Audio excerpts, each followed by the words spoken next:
കൊട്ടാരക്കരയിൽ നടന്ന ഡോക്ടർ വന്ദനാദാസ് കൊലക്കേസിൽ പ്രാരംഭവാദം ഇന്ന് തുടങ്ങും. കൊല്ലം അഡീഷണൽ സെഷൻസ് കോടതി ജഡ്ജി PN വിനോദാണ് വാദം കേൾക്കുക. പ്രതിയായ കുടവട്ടൂർ സ്വദേശി G സന്ദീപ് ജുഡീഷ്യൽ കസ്റ്റഡിയിലാണ് ഇപ്പോഴും.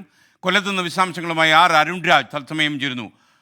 Arunraj, good morning. ഒരുപക്ഷെ ഈ വാർത്താ ലോകത്തേക്ക് ഈ വാർത്ത ആദ്യം എത്തിച്ച ഒരു ജേർണലിസ്റ്റാണ് അരുൺരാജ്. ഇപ്പോൾ ഈ കേസ് കോടതിയിൽ വിചാരണ ആരംഭിക്കുമ്പോൾ അരുൺരാജിൻ്റെ മനസ്സിൽ എന്താണ്?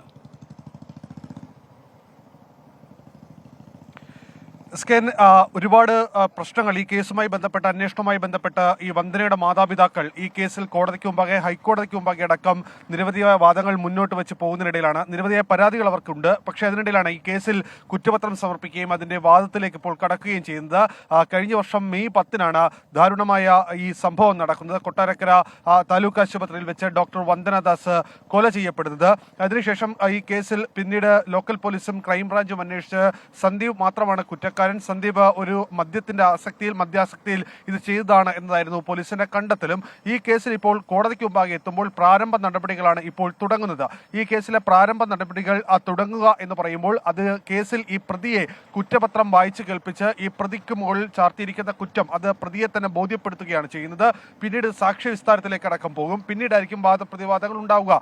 ഈ കേസിൽ സന്ദീപ് മാത്രമാണ് പ്രതിസ്ഥാനത്തുള്ളത്. അന്നു മുതൽ ഈ സമയം വരെ ജാമ്യമില്ലാത്ത ജുഡീഷ്യൽ കസ്റ്റഡിയിലാണ് ഈ സന്ദീപ് ഇപ്പോൾ തുടരുന്നത്. ഈ കേസിൽ പ്രോസിക്യൂഷന് വേണ്ടി പ്രതാപ്ജി പടിക്കലാണ് ഹാജരാകുന്നത്. ഈ കേസിൽ നിരവധിയായ സാക്ഷികളുണ്ട്, കോടതി ആശുപത്രി ജീവനക്കാരുണ്ട്.